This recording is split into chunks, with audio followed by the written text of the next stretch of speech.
So today I want to talk about imposter syndrome. And imposter syndrome for me was the fact that after my son died, I was grieving and I didn't know who I was anymore.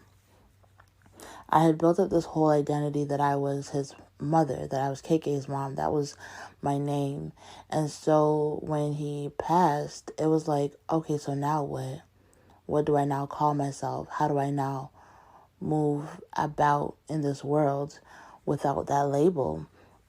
And I hadn't done poetry or none of that in a while. And so I realized that I had been an imposter. I had filled myself with a lot of different thoughts and ideas of who I was and the things that I do, like calling myself a mother. Okay, that's a beautiful title. I'm the mother of somebody. But that wasn't my identity. And so I identified a lot with my works, a lot with things that made me, I guess, feel good, and not with who I truly was, not with who my true identity was. And with the passing of my son, everything was stripped. I no longer knew what to call myself. I no longer knew how to process life. I know when people would ask me, oh, are you a mom? Like, do you have kids? I didn't know how to answer at the time, and it made me feel weird in my body. It made me feel really disconnected from my mind. It made me feel like I didn't really have a great handle on things, and so that caused a lot of problems within me. Now, imposter syndrome can only be changed with the truth. It can only be rectified when we start understanding who we are, when we start recognizing our name, what our name means, the things that we like to do. When we start building back our identity, that's how this imposter syndrome can change. Because without us dispelling the lies, without us coming against what was said, we will continue living our life for other people. And that's what I was doing. I was living my life for those around me. I was trying to be the perfect daughter, not the screw up that had gone through so many things. I'm trying to be the great mom, not the bad mom that people said I was because I didn't do what they wanted. I was trying to be the girl who was a great employee when I showed up to work, and not the one who had panic attacks constantly. There are so many different things that I was trying to be to different people. Now, I was an ex-fiance and having to deal with that, to deal with not so much the humiliation. I don't think I really experienced humiliation from it. Like, it sucked, but I was like, God told me no, so like nothing else mattered at that point. But the ex-fiance, when I had people around me saying like, well, did you even really love him if you were able to walk away so quickly? And so I was stripped of all titles, okay? In 1 second, I went from mother, fiance, artist to blah. That's what it felt like. To blah. To, well, I'm a mother, but my kid's not here. I'm not a fiance anymore. I'm single. At the time, yes, I'm a daughter, but me and my parents weren't really talking. And I'm a friend, but many people kind of just left me alone because they just didn't know how to handle my situation. And so I went from having a lot to feeling kind of empty and having to sit with what that felt like, having to understand that life and had to build from that. And it was a really dark place to be when you feel completely alone and completely stripped of every single title that you spent time building. Where do you go from there, right? And so for me personally, I started writing. I started reading the Bible.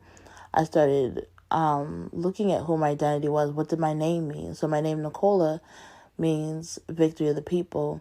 My name, Jovita, means joy. Adriana, two separate words split. So it's like it's noble strength. And what is it? Oh, I can't remember the other part. And then the last, and then Bennett. The Bennett means little blessed one. And so I had to start looking at those names and really trying to apply it to me. Okay, joy, but I didn't feel joyful. I felt sad. I felt depressed. I felt like life was challenging me. I felt like life was unfair. Victory of the people. What people? Like honestly, what people? I was alone. A little blessed one. I did not feel blessed. I had everything taken from me. My house, my finances, my child. Like I did not feel blessed. Noble strength. I felt so weak. I did not have any type of strength. And so when I tried to build from my name initially, it was kind of like challenging because I was telling myself the negative opposites of all of that instead of embracing what it was.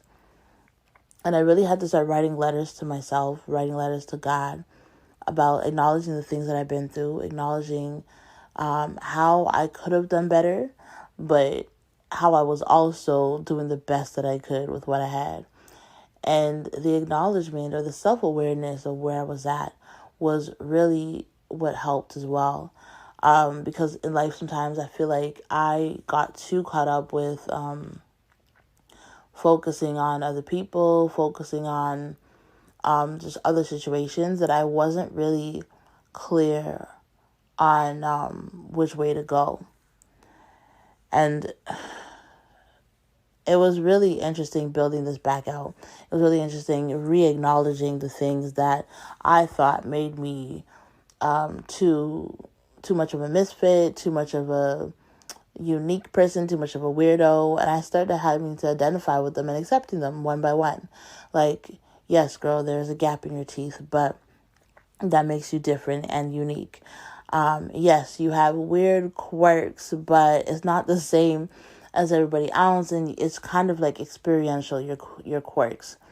You can play piano, you can play French. Like, I started defining certain things that I could do. Now, that still doesn't define me, who I am as a person, but I had to at least start there to soften the blow or to get me into the habit of stating positive qualities about myself or things that I can do. At the center of it, I realized that I am a daughter of Christ. I am created. I'm a spiritual being. I'm a spiritual being living a natural world, living in this natural world.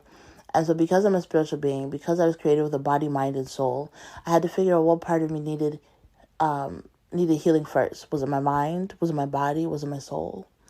My soul needed healing, but so did my mind, because my mind felt very split in trying to accept who this new woman was. It felt like it was taking over me, and I couldn't understand why. This new woman didn't have great memory. This new woman couldn't think about things for too long. This new woman was sad. This new woman wouldn't bounce back.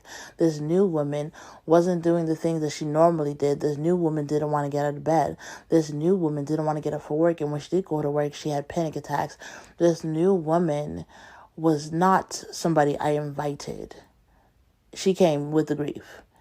And I had to not necessarily accept her, but I had to accept the starting point of where we were with her. Like, I knew that it wasn't going to last forever. I just said, okay, in this moment, she is here with all of these different things. And how can we move through each of these? How can we battle and conquer every single one of these points? And one by one, started addressing the depression, started addressing the memory, started addressing the panic attacks, and making sure that I started implementing things that are important. So sleeping better, making sure that my sleep routine was something that reflected the amount of sleep I needed. Meaning, recommended might be 8 hours, but in those days I probably needed like 10, 12, 30, like, you know what I mean? Like, I probably slept majority of the day, but that was okay because that's what she needed at the time. Being okay with eating or with not eating, just depending on my mood was. Being okay with sadness, allowing the pain to come, allowing me to feel it, and then releasing it. Then I had to start writing out, like I said before, things that I've gone through, started writing out and identifying and looking back at it and saying, okay, so when I'm writing out about my 14-year-old self, my 14-year-old self was really insecure, didn't really have the support of the adults around her, and had to go through this really challenging time.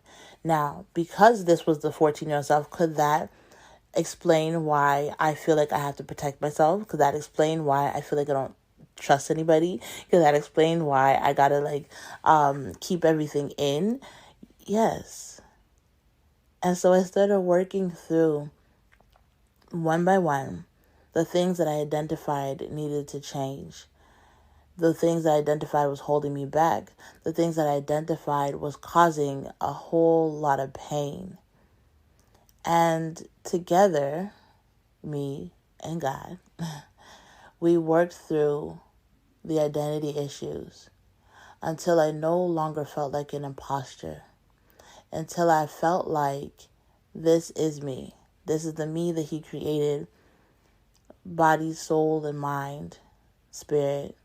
This is the spirit that I'm living with. This is the body that I have. I can work on it, but there's no point in hating it along the way. Like, enjoy the journey of the body that I have. This is the mind that I have. If I want it to do other things, I can train it. I can teach it. I can laugh. I can do crossword puzzles. If my spirit was sad, find things that bring joy.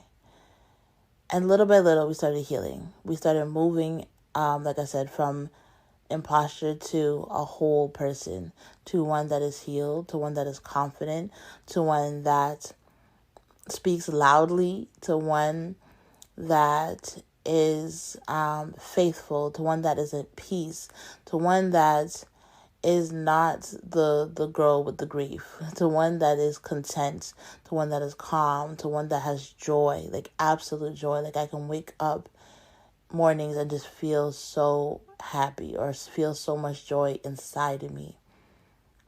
It is taking a while to get here, but I am happy I embarked on the journey. I am happy I didn't give up. I'm happy that I didn't throw in the towel. I'm happy that I didn't think it was impossible.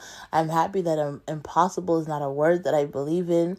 I'm happy that I don't believe in the word coincidence either. Like, all these things, I removed every excuse. I removed the barriers that was keeping me entrapped, and I said, let's go after it. God, let's do this. Let's build something that I can be proud of. Because when I'm a mother again, and He will make me a mother again, I will not get so caught up that becomes my identity. I won't lose myself in my son, that all I do is be his mother. I will maintain the fact that I'm an artist, that I'm a creative, that I'm funny, that I love life, and that sometimes I will have to sacrifice my kid for myself. Like, sometimes I will have to allow him to do what he's doing so that I can be at peace, so that I can take care of me. And when I start taking care of me, that is the time that I'm really understanding and really loving on the self that is meant to be. Until then, it is going to continue to be a work in progress. And that's for me, and that's for all the people, not just women, but for the fathers out there as well, that like we understand that on the journey to becoming a better self, we always have to be self-aware. We always have to be aware of our emotions, be aware of our, be aware of our surroundings, be aware of how we feel, be aware of our body, be aware of what's happening. Because if we don't know what's happening in our lives, life will happen to us. And when life happens to us, all of a sudden we end up at the bottom of a cliff saying, ouch, and like, how did I get here? I love these talks. Honestly, these conversations about things that I wish I knew, things that I wish I grew through, things that I wish people talk to me about are so important. And I know we could all say, well, there's so many voices out there. Yeah, but mine is different. I'm literally speaking from the experiences that I had, and my experience is unique to me. Just like your experience is unique to you. And so as we move out of this idea that we have to be who society has called us to be, that we have to be the perfect mother, that we have to be a size, I don't know, what is it? Let's say 6, because I think 2's played out. That we have to be a size 6, that we have to be entrepreneurs, that we have to be so many things, that we have to be married. Now, yes, I desire marriage, but there's so much emphasis put on being married at a young age. I thought I would be married by 30. Yeah. And I would have, if God did not intervene. I would have. But when I look at what that relationship would have done, that relationship would have destroyed so much more than was given. Like, that relationship would not have gone in the way that was positive for my life or even his. And so sometimes the delay, it really sets us up for victory. Sometimes the things that we go through, because had I not grown through the grief, had I not felt like an imposter, I would have never tried to change anything. Because at the time, I didn't think I was in denial. I didn't think I was an imposter. I didn't think anything wrong was happening. I thought everything was great. I'm KK's mom. That's what it is. And I'm realizing that God created me for so much more. He didn't create me to just birth a child and be that child's identity mother. No, he created me with my own purpose, my own journey, my own things I got to do. He created me to sing to the world, to write to the world, to shout to the world. He created me to love on other people. He created me to heal others through my experiences. Like, he created me to do so much more, but I couldn't see it. And honestly, as sucky as the situation was, I may never have seen it because I was so focused on being my child's primary caregiver that nothing else mattered. And I wouldn't have done anything else but that for probably the rest of my life. It is so demanding to raise a child by yourself. It is so demanding to be who society wants you to be, or to be who your parents expect you to be. It is so demanding to do anything else. I was about to cuss, y'all. To do anything else but give. Anyways, to be anything else but to give a fuck about yourself. As I was like trying to find a different word, I'm like, you gotta care about yourself. You have to be attentive to who you are. You have to be mindful to who you are. You have to love on yourself enough. You were not placed here for other people. Yes, the Bible says to love yourself, to love others as you love yourself. But the last part of that is to love yourself. You can't love anybody else if you don't love yourself. I know that's so cliche, but I'm going to say again, you cannot love anybody else if you can't love yourself. And I always used to think that was a lie. Because I'm like, no, I love so much people way better than I love myself. Like, I do not love myself, but I would pour out love onto all those other people. No. I was pouring out something. Probably desperation. But I wasn't pouring out love because I didn't know how to receive love. I didn't know how to give love. Because love is not just about being kind. We think that love is just when you're nice. Love is also when you correct somebody. Love is also when you speak out against what something's doing because you're just like, or someone's doing because you want to make sure that they're safe, right? Love is when you show up for people. Love is when you set boundaries for yourself. Love is when you don't give your whole day to a friend and then do nothing for yourself. Like, we have to understand what love is. Love is moving. Love is a feeling, yes. But love for yourself also means that you hydrate, that you eat correctly, that you exercise. Like, love for yourself is beautiful. And so, yeah, we are moving out of imposter syndrome into creating a whole being that is here enjoying life. I don't want to hear how sucky this world is. I don't want to hear how bad it's getting. I don't want to hear how the world is so full of crime, because the world is so full of beautiful things too if you just look. So until another day, we will leave it at that.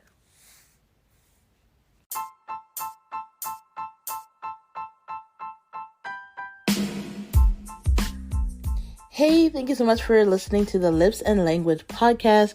My name is Kola. I am so excited that you are here. If anything I said today resonated, then get in touch with me. I have an amazing mentorship program. It is for those who feel misunderstood, overwhelmed, going through grief. It is truly an amazing time. If you want more info, hit my website, lipsandlanguage.com.